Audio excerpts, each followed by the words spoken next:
Hi, and welcome to another episode of Kuntarkis.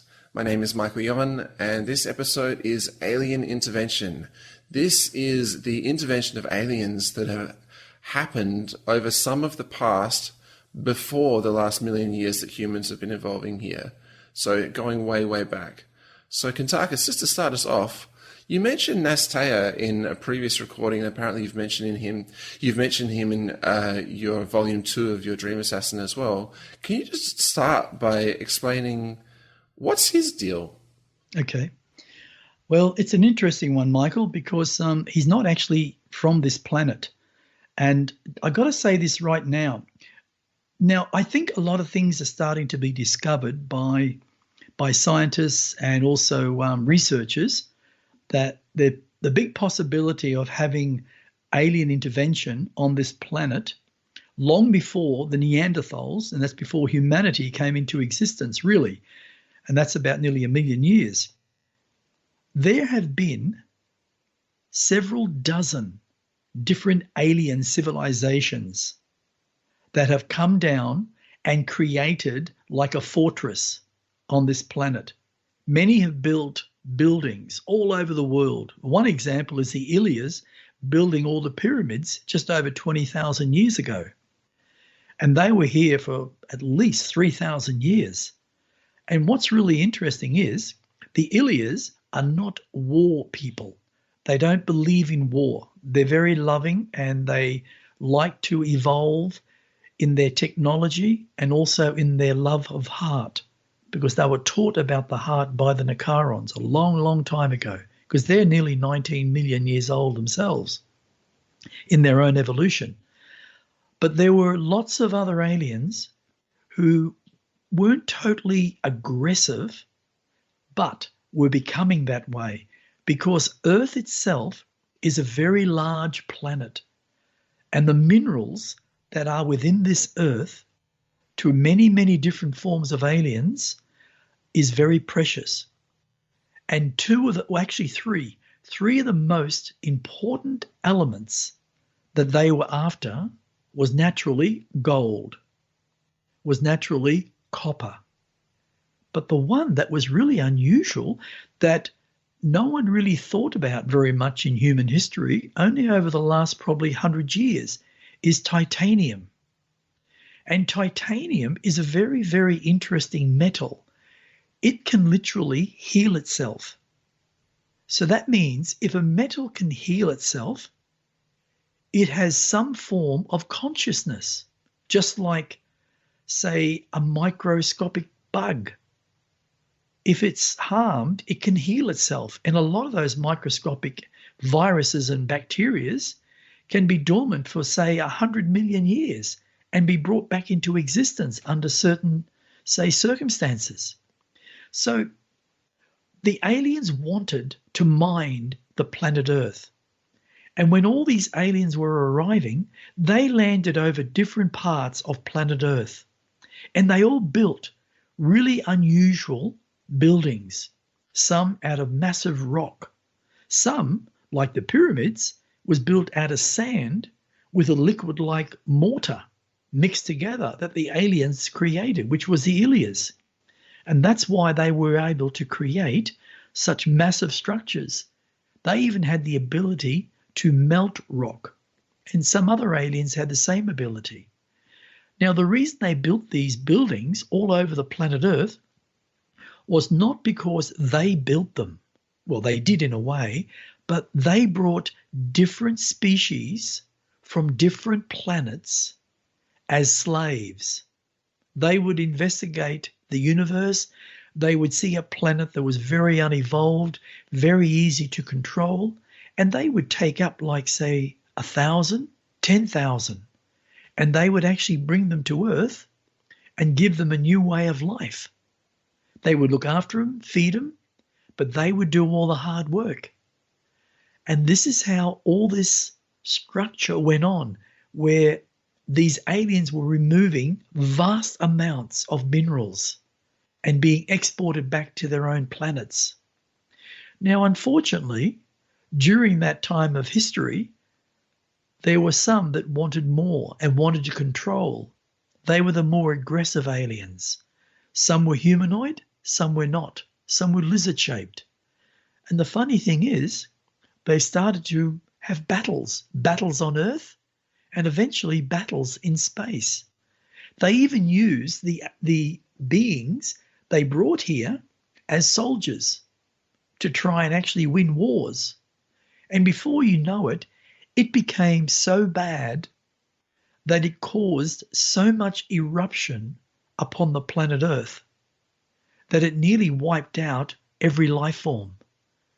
The amount of volcanoes that were, say, exploding, the Earth moving, tidal waves, everything you could possibly think of created mass disaster upon this planet. And hundreds and hundreds and hundreds of thousands of whoever they were as aliens were killed. Many left and even fought battles in space. Now, what was really interesting, one that survived was a race of beings that were brought here and eventually escaped and became themselves in their own power. And they created a world of their own. But there was one that became a leader after several thousand years. He was born, he grew up, and he wanted to be king. And he became king. And his name was Nastea.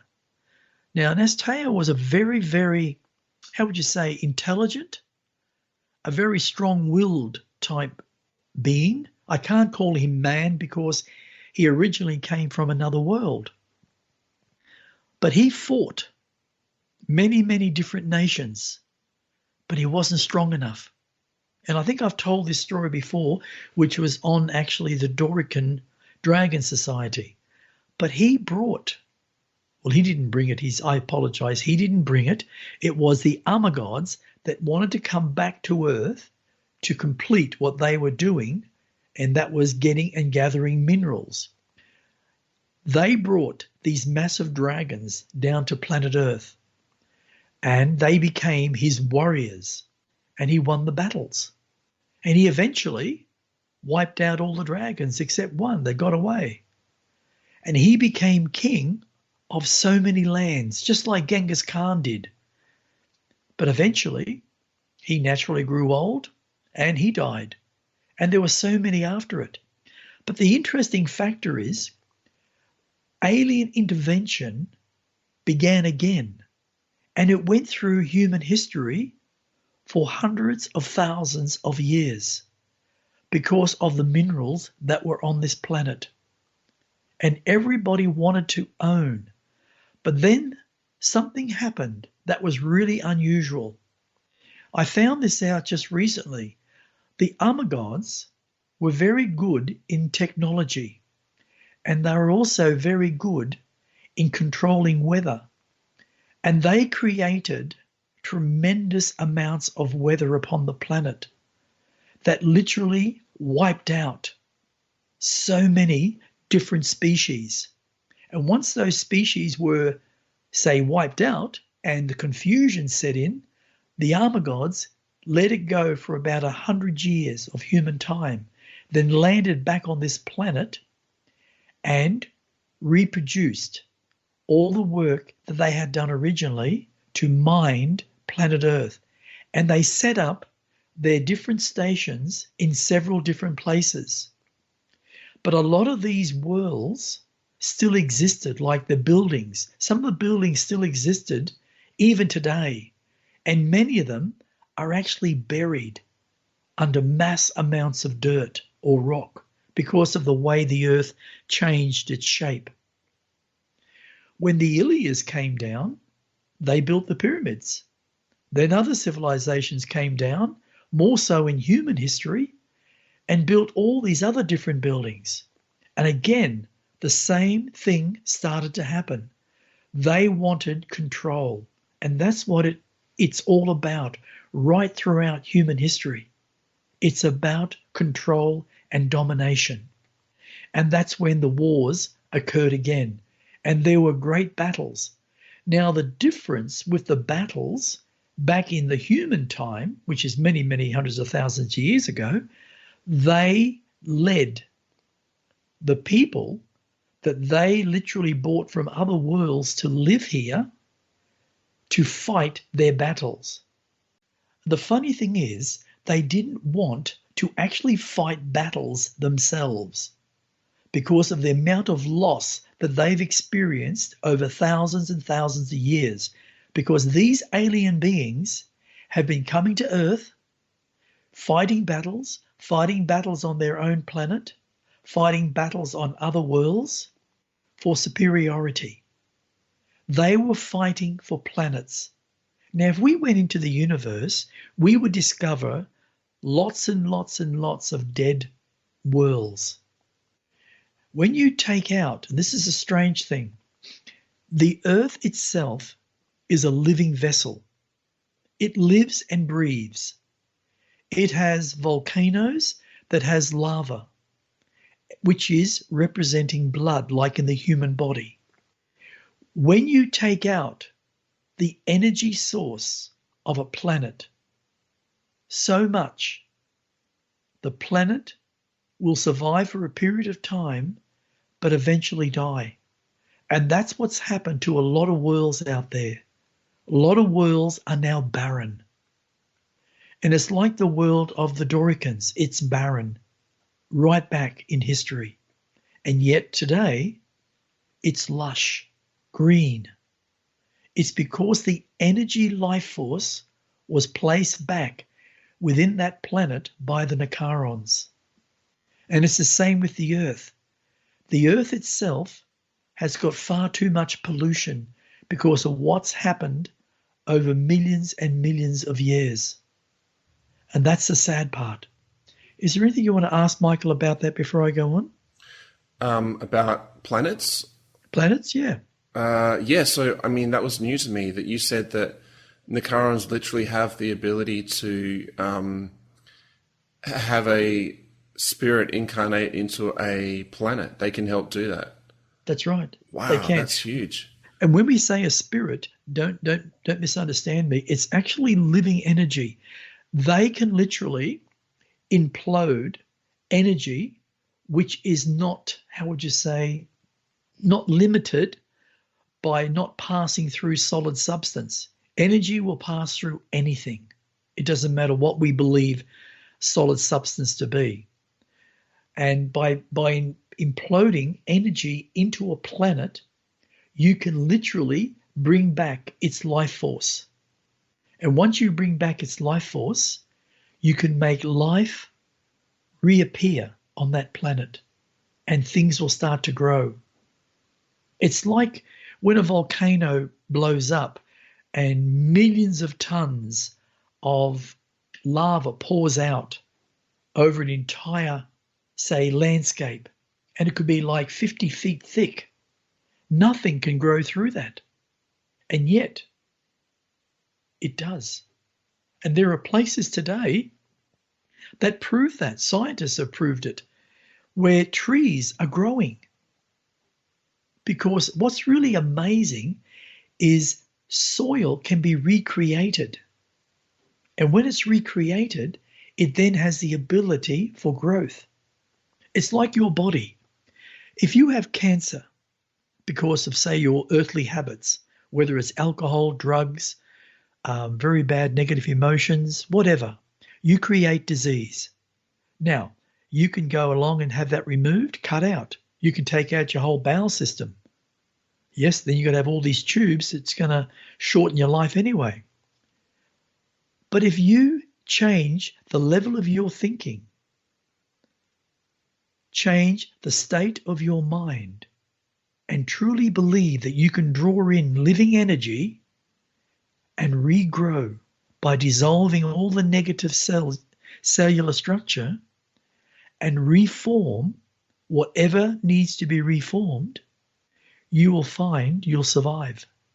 Because living energy exists within us, around us, in every breath we take, in every moment. And we just need to learn how to utilize that living energy. Because that living energy is also power. We can take it and rub our hands together and create enough power to literally make a light bulb blow.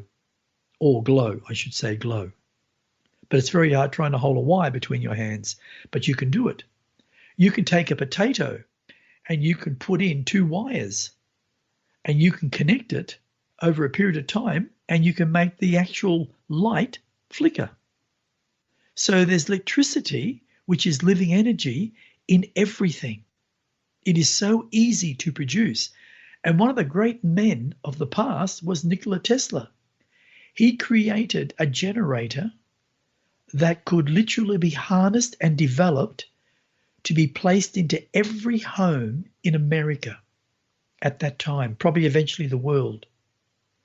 And they could use that generator to run every appliance in their home free. And what that generator does, it removes static electricity out of the air and creates power. Isn't that amazing? Yeah, wow, I actually never heard it described so simply like that. Yeah, that's really cool. So you can understand now why, if we look back at it, why the Nicarons have the ability to not just utilize living energy, but also give that energy to other people to be able to hear and understand what they're expressing. Mm. When we have violence, Michael, like Earth has had, we've had so much violence in the last 928,000 years. But if we step back, another 50 million years, for instance, we would see not the same violence, but violence is violence, isn't it? Violence of different natures. People trying to possess all the land, not just part of it. They weren't happy with that. The Earth itself was not for population. The Earth itself, by these aliens from other galaxies and other worlds, was simply to rape the Earth of its resources, because it was, how would you say, structured with so much, and it has. I mean, look at it. We produce gas that can run hot water systems, run your stoves, anything. We produce windmills. It creates through the air electricity just by the windmill spinning. I mean, that's pretty interesting in its own. Mm. It's like the electrical car. Look what we got with the electrical car. They tried to stop it for years, and now people are buying it more and more and more. So, Kuntarkis, in like a ballpark figure, how many aliens do you think have actually come here in the history of the Earth? And In total history of the Earth, yeah, a little over 200. okay, wow, Little over 200 different worlds. And the armor gods, right, were the ones that succeeded, by the way, in the end. You know the reason why? why? Because they're patient. They are one of the most patient creatures out. They will literally stand there while you gab at them, and they won't take anything on. They're not capable of taking on the emotions of somebody else. They literally don't take it on. They are so patient. And yes, they've evolved from some sort of something similar to a praying mantis, but a little different. And they are a very, very highly intelligent race. They exist today. Wow. Yeah. And I do know the there is a race that is connected to Cadi, and Cadi has visited their planet many times to help them, and the armor gods actually sell their what is it called, their minerals to that planet. So isn't it interesting how everything is really interconnected? Mm. It really is. And in time, we'll actually discover.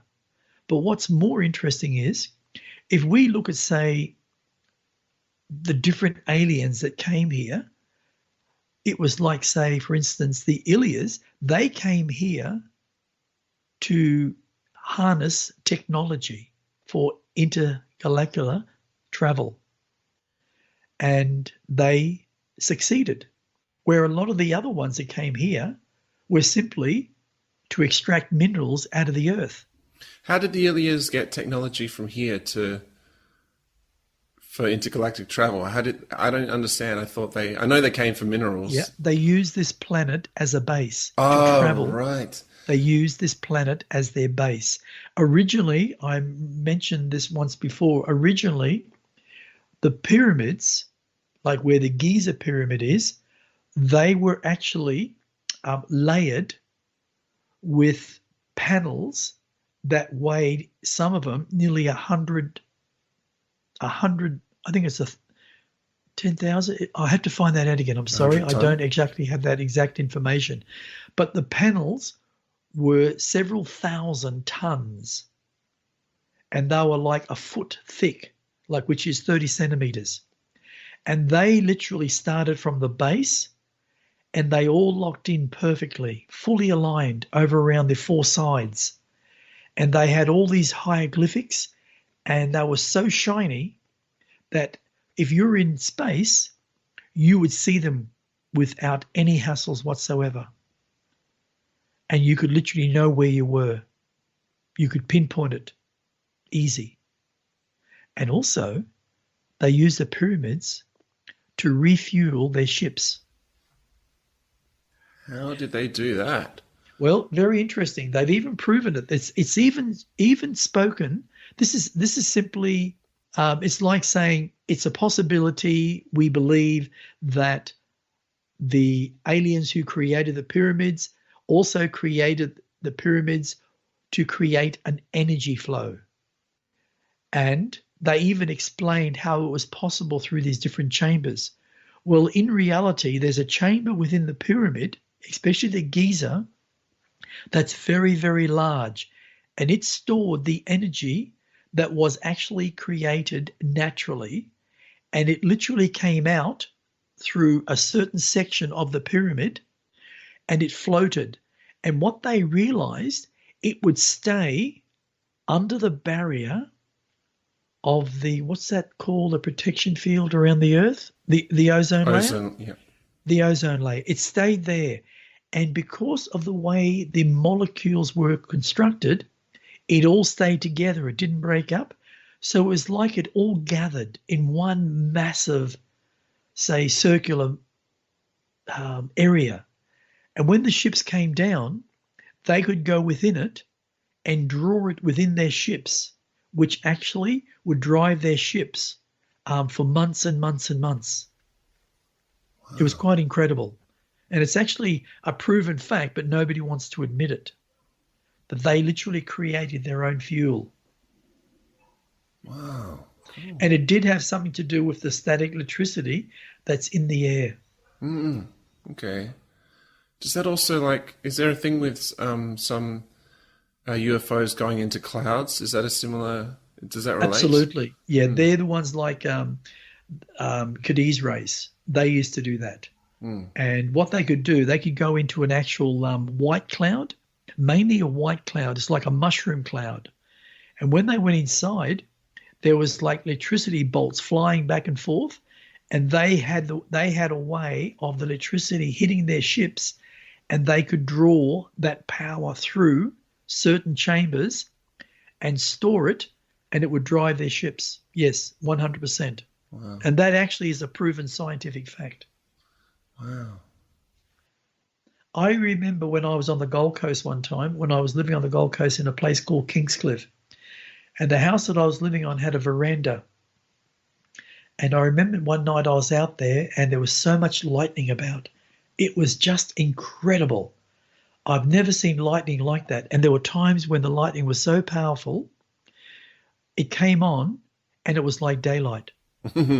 Right across the ocean, you could see so far. And when you looked up, you saw these clouds and you could see the lines traveling through. But what's more interesting, Michael, was seeing the large shapes that were within these monstrous clouds. That's what was interesting. When the cloud lit up at night, you could actually see the ships. And that was incredible. Wow. right? And they were electrifying their ships, for their energy source. Wow. And ships, there's alien bases still underground, and that's a proven fact. But no one's ever discovered them. Were there aliens that came here during the dinosaur times? You're asking me that question. Yeah, did I mean, Absolutely. it would have been, Yes. yeah, it would have been annoying to have were. them around the place, Yeah. but As I said to you, this planet was created well over 4.7 billion years ago, and we know who created it. And there was a reason why, because this being realized what the future held and what it is today. So once planet Earth, which wasn't planet Earth back then, but once the Earth became feasible when it could sustain life, aliens were visiting the planet all the time because they realized the resources were just incredible. Absolutely incredible. But nobody ever really wanted to possess the land. That was really interesting. None of the aliens were really interested in saying, well, we're going to take planet Earth. And there were 3 races, by the way, 3 races that could not breathe the air of Earth. And they had to wear special oxygen masks all the time, because to them, the oxygen was so powerful that it literally made them combust. In other words, like, how would you, I'm trying to, like a grub sort of coming together and, what's the word? Deflating. oh wow. If you saw like all these lumps in a balloon, it was really huge, and you suddenly took the air out and all the lumps sort of came down, all squashed together. Well, that's what it would do to them. They were a very soft-boned race. Their bones were very, very soft, reasonably strong, but very soft. And they never had blood like we did. They had like a jelly that would go through their bodies. And they were here to also, and they weren't fighters, they weren't aggressive. They were simply here to try and take back minerals from the earth. And if they lost their masks, they would perish within moments. It would kill them. Wow, so their planet had a lot less oxygen in the air. Probably only say maybe 5% to what it is on this planet. Wow. They could actually breathe their own air and probably not breathe another amount of air for several hours. It was very different. Wow. Very different type of beings. And they were also nearly transparent, but not. You could see their bodies, like some of their organs, if you caught the sun shining on them in a very, very direct beam, and you could see directly through their bodies and see their organs. And that's what was interesting. And if they wore no clothes, they would burn up, literally melt and dry up really quick, because they could not stand very strong sun rays. A little similar to the vampires, the Hemazines, but I think more intense. They had to wear a special suit. It's like, if you go onto the moon, you've got to wear a suit. You can't take your suit off, you'll die. I don't know what it will do to your body, but I think naturally you would die, but I don't know what it would actually do to your body itself. Where I think if you were on Mars, your body might explode. I have no idea, but apparently the theory is that if you didn't have a suit, say when you were walking on Mars, your body would literally, your eyes would pop out and your blood would pour out of your body and everything like that. Sounds good. Oh, it sounds delightful. From what I've spoken to Kanag about over many different conversations, if you look at, say, the distance between Earth and, say, Nicaris, that's 417,000 light years. If we look at someone like, say, the Doricans, that's over 900,000, light years from Earth. And there's another race, 1,400,000 light years, and all that. They all are fairly wide apart and yet so close at the same time. Well, the Doricans, the Ilias and the Nicarons, even the Cadiz race, they're all working to, how would you say, join the planets into a form of harmony and a global agreement. So wars become a thing of the past. So it covers a very, very big area in many universes in that area. But that's only one sector of the entire universe. We have many other sectors.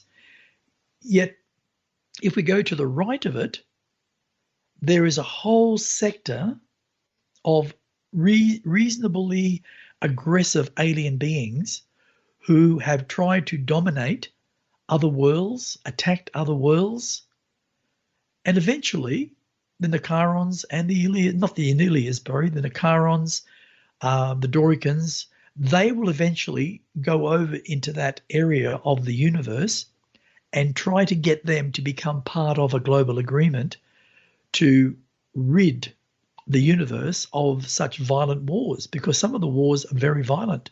You've only got to study humanity's history and you'd say, wow, it's a really, really bloodthirsty planet, because it is, if you look at the past truthfully. So the universe is also got that. And some of the aliens that came here prior the million years were also quite aggressive when it came to wanting to extract all those minerals. And that was over millions of years. And nothing's really changed in certain sectors of all those universes. But over a long period of time, it will change. Now, none of those alien races will ever enter where the Nicarons are, even the Ilias, or where Cadiz race is, or the Doricans, even the Hemazines. They stay right away because they know how powerful they are, and they know they won't give them any quarter if they're under attack. And they just don't have the technology that would equal those races in any way. So, but eventually it will. But it could take another 100 million years, 50 million years. You mean for all of them to become connected? Peacefully, yeah. Connected and peaceful. Yeah. Because naturally, if we look at Earth, most humans don't want war. I mean, what do? You raise your children to send them to war, to be slaughtered in such a barbaric way?